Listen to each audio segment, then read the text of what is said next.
সুইজারল্যান্ডের দাভোসে world economic ফোরামের বার্ষিক সম্মেলনে যোগ দেন প্রধান উপদেষ্টা ডক্টর মোহাম্মদ ইউনূস। ২০ থেকে ২৪ জানুয়ারি ৪ দিনের সফরে মূল ইভেন্টের বাইরেও বেশ কিছু সাইডলাইন বৈঠকে অংশ নেন ডক্টর ইউনূস।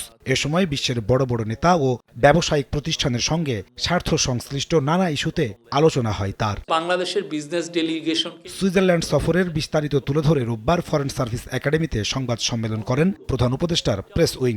এই সফরকে সফল মন্তব্য করে প্রেস সচিব শফিকুল আলম বলেন, এর উদ্দেশ্য ছিল বাংলাদেশে বিদেশি বিনিয়োগ বাড়ানো। এই সফরের মাধ্যমে জার্মানির সঙ্গে বাংলাদেশের বাণিজ্যের নতুন দুয়ার উন্মোচিত হবে বলেও প্রত্যাশা তার। জার্মান চ্যান্সেলর তার অকুণ্ঠ সমর্থন জানিয়েছেন ইন্টারিম গভর্নমেন্টের প্রতি। উনি বলেছেন যে বাংলাদেশের জন্য ওনারা সবকিছু করবেন এবং উনি সউদ্যোগে স্পেশাল ইনভেস্টর স্পেশাল ডেলিগেশন বাংলাদেশে পাঠাবেন। শফিকুল আলম জানান, বাংলাদেশ থেকে বিগত সরকারের আমলে পাচার হওয়া টাকা ফিরিয়ে আনাও ছিল আলোচনার অন্যতম এজেন্ডা। পাচার হওয়া টাকা ফেরত পেতে বাংলাদেশকে বিশ্ব নেতারা সহযোগিতার আশ্বাস দিয়েছেন। পতিত সরকারের দোসর অনেক পোশাক মালিক গার্মেন্টস বন্ধ করে পালিয়ে গেলেও এর প্রভাব পড়েনি অর্থনীতিতে, বরং বেড়েছে রপ্তানি আয়। বিশ্বব্যাপী মার্কিন সাহায্য বন্ধ হলেও বাংলাদেশে আশ্রয় নেয়া রোহিঙ্গাদের জন্য তা অব্যাহত থাকবে বলেও জানানো হয় সংবাদ সম্মেলনে। তাদের যে কন্ট্রিবিউশনটা এটা কন্টিনিউ থাকবে।